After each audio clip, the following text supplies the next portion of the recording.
Very nice. Well, you still have the smile, which is amazing. I mean, you always have the smile. Yeah. How did you feel today? Yeah. And how's your feeling, and what's the rest of your season gonna look like? Yeah, I mean, honestly, I felt awesome today. I was really excited to jump. Everything was lining up really well.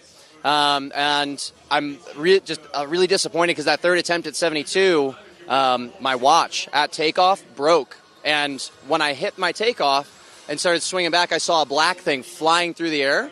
And both my pole tip and my pole guard at the bottom of my pole are black. And I thought it was one of those. I didn't realize it was my watch. And so when I saw that fly in the air, I was like, huh? And I stopped swinging. And that was my third attempt. And so that might be the most unfortunate way I've ever gotten out of a competition. But I felt really good today, so would have loved to perform a little bit better here. But, live and learn. I'm never going to jump with a watch ever again. Well, I mean, and you are now, if I understand correctly, you're the American national champion. Yes. How does that feel? Man, it's been a long time coming. I graduated college back in 2016, 10 years ago. And back then, I had only jumped 5.25 meters. And so it's been a long journey to get to this point. It's a full circle moment, to be on a team with both Sam and Matt Ludwig.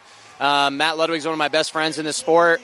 And Sam, I fully credit to the level that U.S. pole vault is at right now. It is unbelievably dense in its talent. There are a large number of 580 jumpers that come out of the U.S. every year, and I think that's entirely because of Sam. Sam really pulled up U.S. pole vault in that 2016 timeframe when the heights were kind of lagging behind a little bit, and he was starting to push to new heights.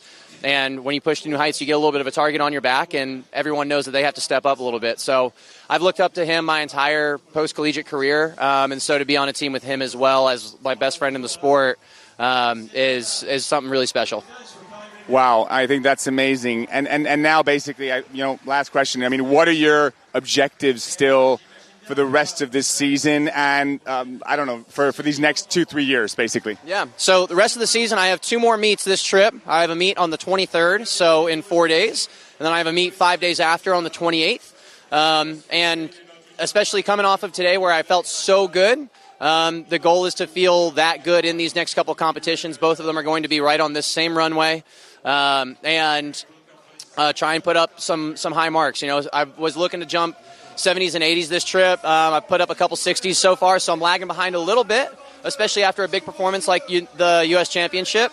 But then it's getting ready for Tokyo after that. And this competition today was primarily filled with people that are probably going to be in the final in Tokyo. And so trying to go and perform a little bit better there than I did today and try and be a competitor to get on the podium. It's going to be a dogfight out there for sure. You're going to have to show up, and you can't put anything but your best on the table. But now that I've put the best on the table at the U.S. Championship, I know that I have championship caliber performances in me when the time comes.